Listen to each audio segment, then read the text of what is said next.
미국 대선이 어느새 눈앞으로 다가왔습니다. 당장 다음 주면 투표가 벌어지고 트럼프 대통령이 아버지 부시였던 조지 부시 전 대통령 이후 처음으로 재선에 실패한 사례가 될지도 판가름될 것으로 보입니다. 대선을 앞두고 터져나온 코로나19 대확산 때문일까요? 일단 트럼프 행정부는 중국에 대한 공세를 조금 줄이는 모습입니다. 그 덕분에 한때 우리나라가 대선에 임박할수록 중국과 미국 중 한쪽 편에 설 것을 압박받는 강도가 강해질 것이란 우려는 일단은 피할 수 있게 됐습니다. 다만 문제는 앞으로겠죠. 오늘 이슈 분석에서는 미국의 대선 레이스 상황 짚어보고 미국과 우리나라의 경제 상황 그리고 대선 이후 전망까지 짚어보겠습니다. 양준석 가톨릭대학교 경제학과 교수 나왔습니다. 교수님 안녕하십니까? 안녕하세요.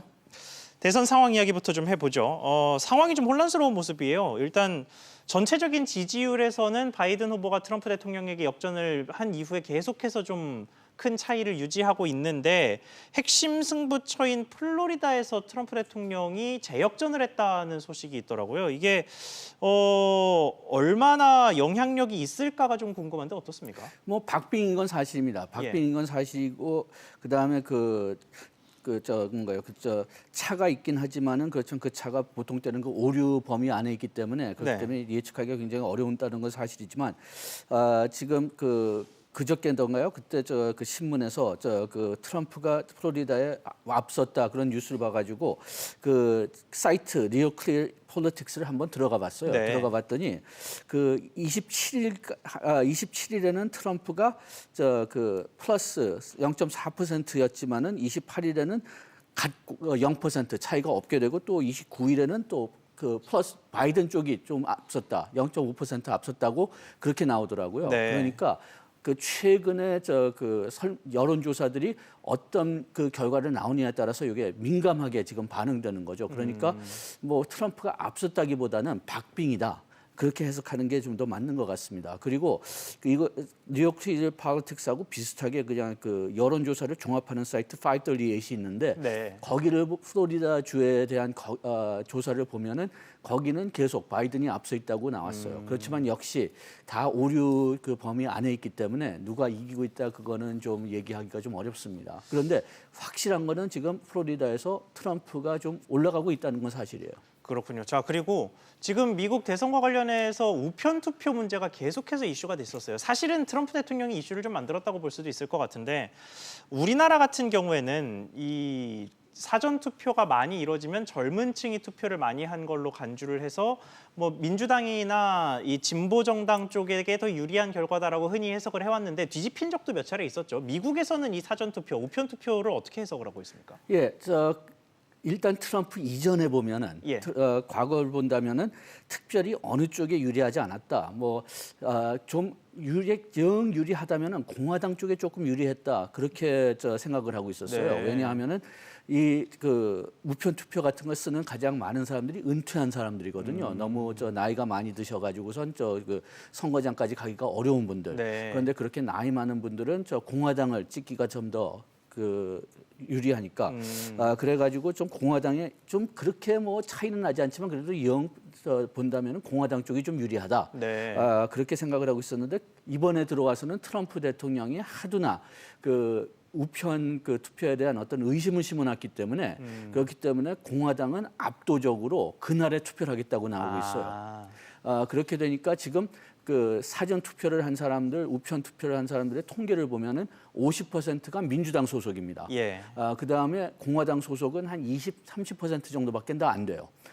그렇게 되니까 지금 예측은 이런 사전 투표나 우편 투표는 압도적으로 바이든 쪽에 갈 거다라고 추측을 하고 있습니다. 물론 뭐 꼭 공화당이라고 해서 뭐 트럼프 찍는 건 아니고 민주당이 꼭 바이든 찍는 건 아니지만은 그래도 바이든한테 상당히 유리하다고 보고 있는데 이거를 좀 어느 정도 예상을 했기 때문에 그렇기 때문에 트럼프 대통령이 이 우편 투표에 대해서 의심을 많이 심어놨고 그다음에 만약 그 우편 투표에 대한 어떤 유효성, 그다음에 뭐 지금 문제가 나오고 있지만은 이 우편 투표가 만약 늦어진다면은 거기에 대한 판결, 그 법정의 판결 같은 게 필요하니까 그래가지고선 대법관을 자기 편으로 많이 만들어 놓으려고 하지 않았느냐. 특히 이번에 마지막으로 대법관 된 그 에이미 베레트 같은 경우 왜 이렇게 빨리 그냥 통과시켰느냐? 나중에 자기한테 만약 그 우편 투표에 대해서 뭐 불리한 뭐 어떤 일이 생겼을 때는 그 대법관에 가가지고선 그걸 좀 자기한테 유리하게 풀어놓자고 그런 문제가 좀 있고요. 네, 그리고 이 좀 부수적인 이야기입니다만 주별로 우편 투표를 접수하는 유효 기간이 많이 다르더라고요. 뭐 노스캐롤라이나가 11월 12일까지, 펜실베니아가 11월 6일, 또 위스콘신은 11월 3일까지 도착한 것만 유효. 뭐 이런 식으로 주별로 다 다른 게 사실 우리나라에서 보기에는 굉장히 독특한데 미국 내 이런 우편 투표 날짜가 다른 걸 두고 둘러싼 여론은 좀 어떻습니까? 여론은 뭐 그렇게 다 인정은 합니다. 왜냐하면 미국이 원래적으로는 연방 국가인데 이게 미국 건국적으로 되돌아간다면은 지금은 우리가 이거 상상하기가 좀 어렵지만은 주들을 거의 독립적인 국가라고 생각해야 돼요. 그때는 그 1770년대 미국 그 건국 시기 때는 한 주에서 다른 주로 물건을 보낼 때 관세까지 내기도 했거든요. 네. 그렇기 때문에 그런 그 순수하게 그 주 안에서 일어나는 일은 헌법에 위반되지 않으면은 그냥 주가 알아서 한다. 그래가지고선 주마다 자기한테 맞는 그런 선거법을 지금 도입한 건데 그 다른 선거법이 주마다 다 다르다. 거기에 대해서는 이의가 많이 없지만은 이번에 그 우편 투표 같은 거나 사전 투표 같은 게 너무 그 규모가 크니까. 네. 그러니까 문제가 되는 게 뭐냐? 어떤 주는 사전 투표를 하면은 그 우편 투표를 하면은 그 선거일 전에 그 표를 세기 시작합니다. 그렇지만 또 어떤 주는 선거일 날서부터 이 표를 셀 수가 있어요. 네. 그렇게 되니까 어떤 주는 빨리 결과가 나오지만 어떤 주들은 굉장히 늦게 결과가 나올 수가 있단 말이죠. 그런데 지금 얘기했지만은 지금 그 실제 가서 투표하는 사람들은 거의 다 공화당이 될 것 같으니까 그렇게 되니까 선거 날에 그 사전 투표를 나중에 치는 그 주들은 처음에는 공화당이 굉장히 유리하게 보이겠죠. 그런데 나중에 이제 먼저 보낸 그 표를 세면서 민주당이 이제 다시 이제 올라가게 될 텐데 그렇게 됐다면은 트럼프가 혹시 이런 거를 하지 않을까 좀 걱정하는 사람들이 많은데 그 선거일날 저녁까지는 자기가 상당히 유리했던 거예요. 네. 그런데 그 다음 날 아침에는 사전 그 투표를 반영되면서 세면서 뒤집히는 자기한테 경우가 나올 수 뒤집히게 있겠죠. 된다면은 그러면은 트럼프가 이거는 잘못됐다. 조작됐다 해가지고선 대법원에 이걸 네. 가지고 갈 수가 있다는 거죠. 그런 전략을 취할 수 있을까 해가지고선 민주당이 지금 상당히 지금 걱정을 하고 있습니다. 네, 이게 주지사 선거야 뭐 선거 주별로 각자의 법에 따라서 진행되는 게 별 무리가 없어 보이는데 대통령 선거는 그 미국 전역에 한 명 있는 건데 좀 통일을 하는 게 좋지 않을까 싶기는 합니다. 자, 경제 이야기로 좀 넘어가 보겠습니다.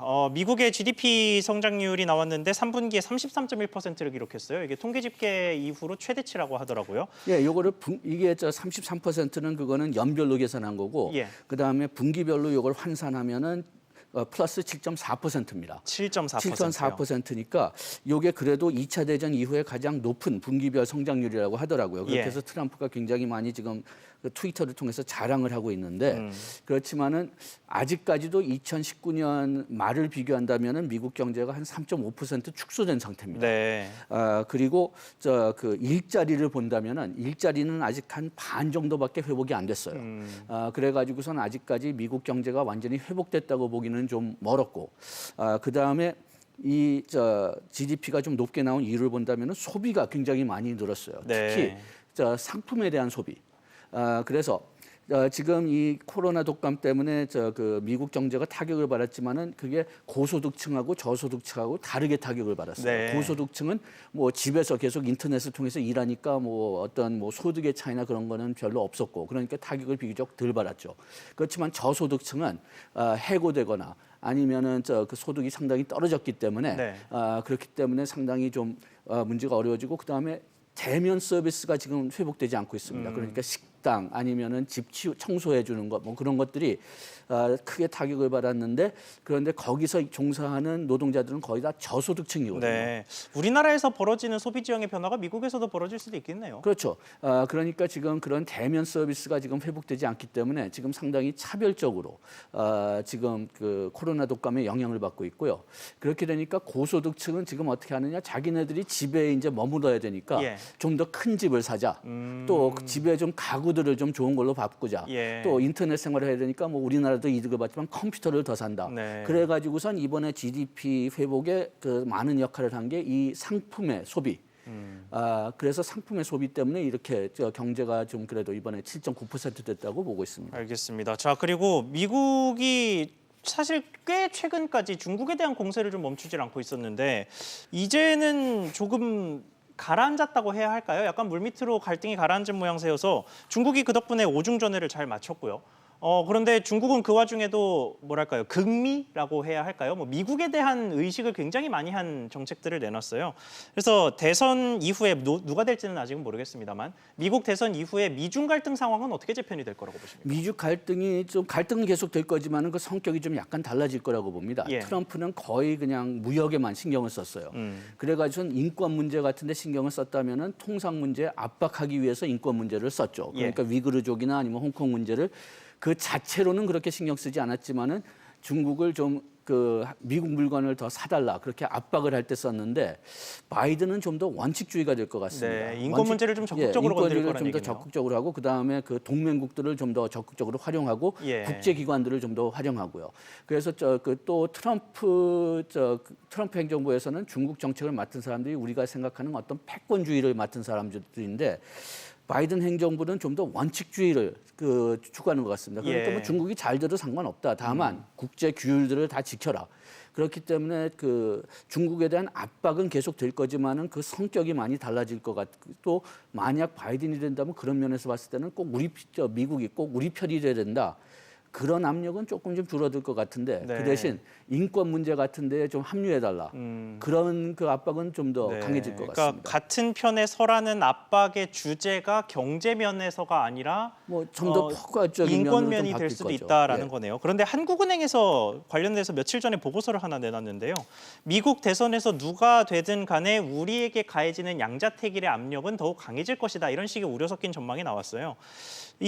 우리가 사실 정치적으로야 미국이랑 훨씬 가깝지만 경제적으로는 중국이랑 훨씬 가까운데 이 공급 사슬을 재편하는 게 빠르게 가능하겠습니까? 어떻게 빠르게 보세요? 가능하지는 않을 것 같습니다. 예. 미국 기업 트럼프 대통령이 미국 기업을 중국에서 이동시키려고 미국에 돌아오게 하려고 또는 다른 국가에 가게 하려고 굉장히 많이 노력을 했음에도 불구하고 실제로 이동한 기업들은 그렇게 많이 없어요. 네. 그 미국 상공회의 중국에 있는 미국 상공회의소의 그 회사들한테 물어봤더니 한 85%는 계속 중국에 머무르고 싶다고 하더라고요. 그 이유가 뭐냐? 지금 가치 사슬, 그 서플라이 체인이 지금 다 여기에 마련돼 있기 때문에 다른 데로 옮기는 게 너무 어렵다. 예. 그런 문제는 아마 뭐 바이든이 되든 트럼프가 되든 계속 지속될 겁니다. 이 서플라이 체인을 바꾸는 게 그렇게 쉽지가 않거든요. 그래서 뭐 수년 걸리는 작업이니까. 그래서 뭐 지금 의료주 상품 뭐 어떤 그 방역 상품 같은 게 지금 상당히 중요하니까 그 부분은 좀 이제 국가가 그 자국 내로 가지고 오는 그런 현상이 있을지 몰라도 우리가 보통 생각하는 뭐 공산품 같은 경우, 제조업품 같은 경우는 그렇게 빨리 그 이동이 이루어지지는 않을 것 같습니다. 알겠습니다. 이제 미국 대선 정말 며칠 남지 않았습니다. 대선 결과에 따라 미칠 파장에 대해서 잘 전망을 하고 대비하는 자세가 필요하겠습니다. 오늘 말씀 여기까지 듣겠습니다. 양준석 가톨릭대학교 경제학과 교수와 함께했습니다. 교수님 오늘 말씀 감사합니다. 고맙습니다.